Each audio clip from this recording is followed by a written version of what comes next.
poem that I'm presenting for you this week is an original poem, one that I wrote when I was a freshman in college. I have a fair degree of social anxiety. I never really knew how to interact with people. I really struggled to make friends, especially in high school, and that really informed the way that I interacted with people in college.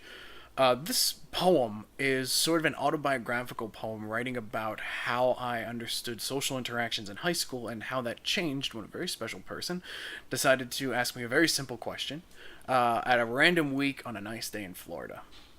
So I'm going to read this poem, and the reason I want to share this one in particular is because I feel like art, and for me in particular poetry, is designed to reach out and touch the person who's listening to it. It's a sort of connection that can't really be reached in other mediums. With poetry, the listener has a greater role in understanding what's being said or written than, say, in movies or visual art.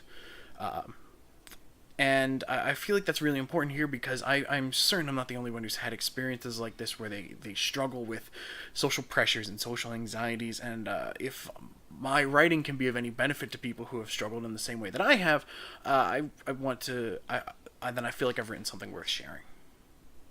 So this is I Don't Care Anymore. The stress in my chest, the thoughts squirming and twisting in my mind. What will they do? What will they think of me? Can I say this? Can I say that? It's just a couple of guys sitting on a bench entertaining a discussion. Like normal people. People who don't fear.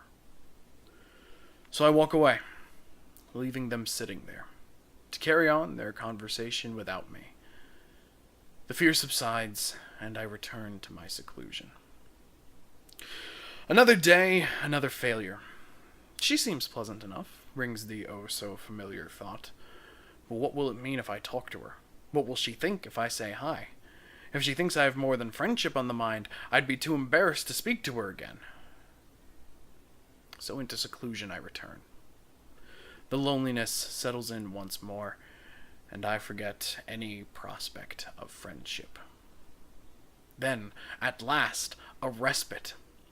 I meet a quiet girl, someone who will accept me, someone I can talk to, someone who understands how I fear. Together, she and I enjoy our last stage of high school, no longer alone. In months I walk and accept the empty folder, shaking hands of the principals and the deans, the only thing on my mind, my dear love. She, whose emotional stresses will find our relationship tolerable little longer. For as the summer passes, her doubts form, and instead of us dealing with them together, she shuts them up until they burst, breaking us apart. In short time, I moved to a new place of learning, the place I idolized and feared as a child, and eagerly anticipated the summer prior. College. Tired and weary of my fears and suppositions, I release my trepidations into the ether, and, like the honey badger, no longer care.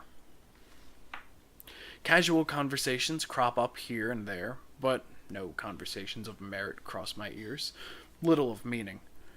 Until, on a surprisingly pleasant Floridian afternoon, a stranger taps my shoulder and asks a simple question.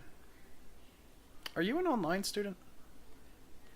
The fears of what I say released, I simply speak. I do not care anymore if I make a mistake, if I say something wrong. If I commit some social faux pas, it will be okay. I no longer care if she thinks I'm hitting on her, for that assumption is easily amended.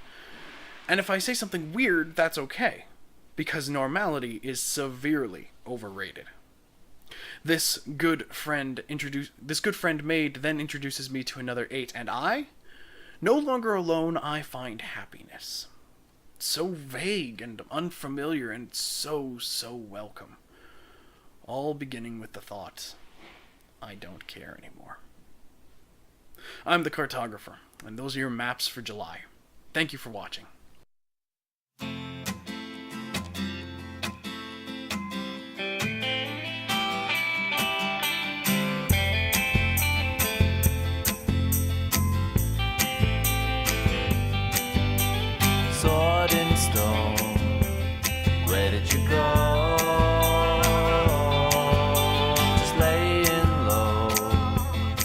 falling asleep, it's all in a dream. You wake up at home.